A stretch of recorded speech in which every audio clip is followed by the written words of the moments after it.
नमस्कार, मेरा नाम है अनुभव।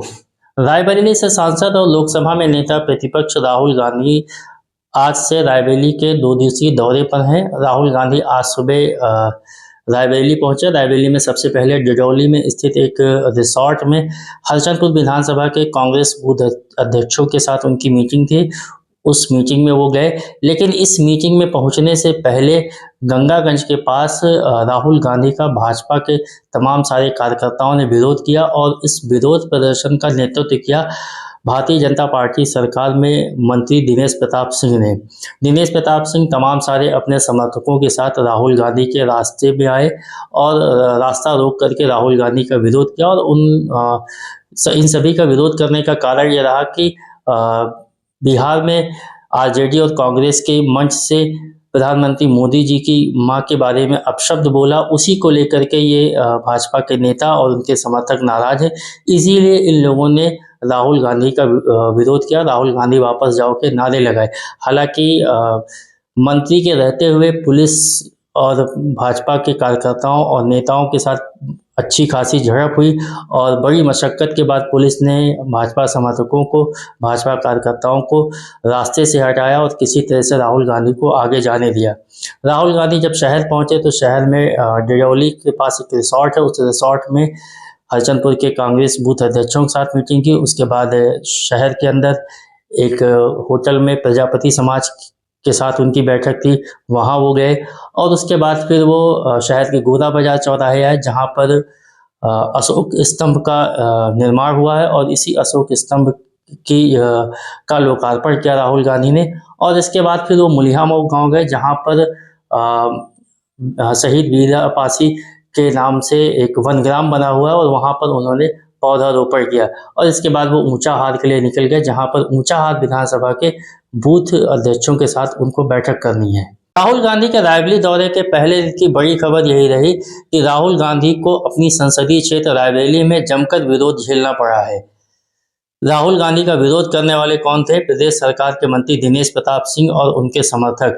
तमाम सारे भाजपा कार्यकर्ताओं के साथ दिनेश प्रताप सिंह खुद सड़क पर उतरे और उन्हें राहुल गांधी वापस जाओ के नारे लगाए और राहुल गांधी का रास्ता रोकने की कोशिश की। प्रशासन ने किसी तरह से राहुल गांधी को आगे जाने दिया और राहुल गांधी ने अपने तयशुदा तमाम सारे कार्यक्रमों को निपटाया।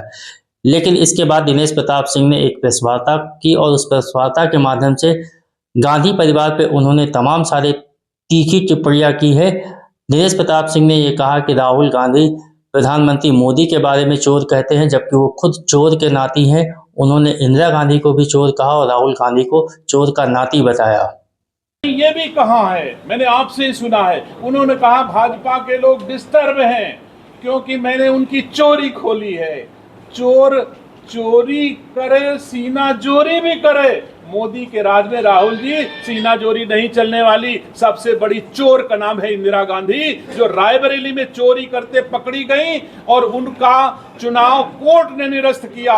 उसके बाद ना जनादेश को माना उन्होंने, ना तो उन्होंने कोर्ट का आदेश माना और इमरजेंसी थोप दी। चोर के नाती तुम मुझे रायबरेली के लोगों को चोर सिखाने आए हो, देश के प्रधानमंत्री को चोर कहने आए हो, शर्म नहीं आती? हमारे भारत का कोई भी ऐसा नागरिक कभी ऐसी भाषा का नहीं प्रयोग करता जैसे आप करते हो। मोदी आता है, मोदी जाता है, मोदी खाता है। ऐसी भाषा का प्रचलन हमारी भारतीय संस्कार संस्कृति में नहीं है। राहुल गांधी यही नहीं, दिनेश प्रताप सिंह ने राहुल गांधी के बारे में कहा कि वो एक निष्क्रिय बम है, वो दग चुके हैं, उनसे किसी प्रकार की कोई संभावना नहीं देखी जा सकती है। इसके साथ साथ उन्होंने प्रियंका गांधी के बारे में भी एक ऐसी टिप्पणी की है जिस पर लोगों को आपत्ति हो सकती है। उन्होंने प्रियंका गांधी के बारे में कहा कि वो ऐसे हंसती है जैसे कि सुपर्णखा हंसती थी। राहुल गांधी निष्क्रिय बम है। किसी को निष्क्रिय बम कहने की, उनको दगाने की जरूरत नहीं, खुद ही दगे हुए बम है। वो क्या दगाएंगे आप हमको बताइए। आज तक के इतिहास में 55 साल की उम्र होने वाली होगी, मुझे आइडिया नहीं है, हो सकता है मैं गलत कह रहा हूं, लेकिन एक आध 2 साल कम ज्यादा सही। लेकिन आज तक 55 साल की उम्र के होने के बाद कभी 55 साल की सेवाओं के बदले राहुल गांधी, प्रियंका गांधी ने वोट नहीं मांगा। जब भी वोट मांगने की जरूरत पड़ती है, दादी के नाम पर दे दो, पिताजी की लाश लेके खड़े हो जाएंगे, पिताजी के नाम पर दे दो।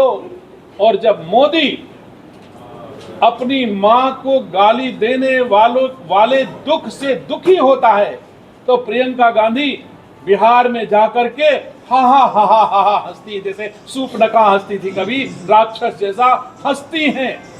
आप हमको बताइए सम्मानित साथियों, एक बेटा अपने मां के अपमान से लज्जित होकर के रो रहा है और प्रियंका गांधी हा हा हंस के कहती है प्रधानमंत्री रोने आया था। प्रधानमंत्री रोने नहीं आया था, प्रधानमंत्री देश को दुनिया में सर्वश्रेष्ठ राष्ट्र निर्माण करने आया था और सर्वश्रेष्ठ राष्ट्र निर्माण करके ही जाएगा। आपको कोई गलतफहमी होगी हो। भाजपा सरकार में मंत्री दिनेश प्रताप सिंह ने न केवल राहुल गांधी का विरोध किया बल्कि प्रेस वार्ता के माध्यम से गांधी परिवार के बारे में कुछ ऐसी टिप्पणियां की हैं जिनसे आने वाले दिनों में राजनीति और गर्म हो सकती है। तो आपने देखा कि राहुल गांधी के रायबरेली दौरे का दिन कुछ इस तरह से रहा कि उन्हें विरोध प्रदर्शन झेलना पड़ा और भाजपा सरकार के मंत्री ने गांधी परिवार के बारे में तमाम सारी आपत्तिजनक टिप्पणियां की है। इस वीडियो के माध्यम से मैं आपसे कुछ सवाल करता हूं। पहला सवाल तो यह है कि बिहार में वोटर अधिकार यात्रा के दौरान प्रधानमंत्री मोदी जी की मां के बारे में जो अभद्र टिप्पणी की गई उसके लिए क्या तेजस्वी यादव और राहुल गांधी जिम्मेदार हैं? दूसरा ये है कि देश में लोकसभा के नेता प्रतिपक्ष राहुल गांधी का विरोध एक प्रदेश सरकार के मंत्री के द्वारा किया गया, क्या ये सही है? और तीसरा सवाल ये है कि एक मंत्री द्वारा गांधी परिवार के बारे में जिस तरह से आज टिप्पणियां की गई हैं, क्या इस तरह की टिप्पणियां की जानी चाहिए थी? क्या आप इसे उचित मानते हैं? और ऐसी दशा में जब दिनेश प्रताप सिंह खुद कांग्रेस में रहे हों और इसी गांधी परिवार के पैर छूते रहे हों, अपनी राय आप कमेंट करके बताइएगा। अगर आपको वीडियो अच्छा लगा हो तो लाइक करिएगा, चैनल को सब्सक्राइब करिएगा, अपने दोस्तों के साथ वीडियो को शेयर करिएगा। मिलते हैं अगले वीडियो में किसी अन्य सब्जेक्ट के साथ, तब तक के लिए आप सभी को शुभकामनाएं। नमस्कार।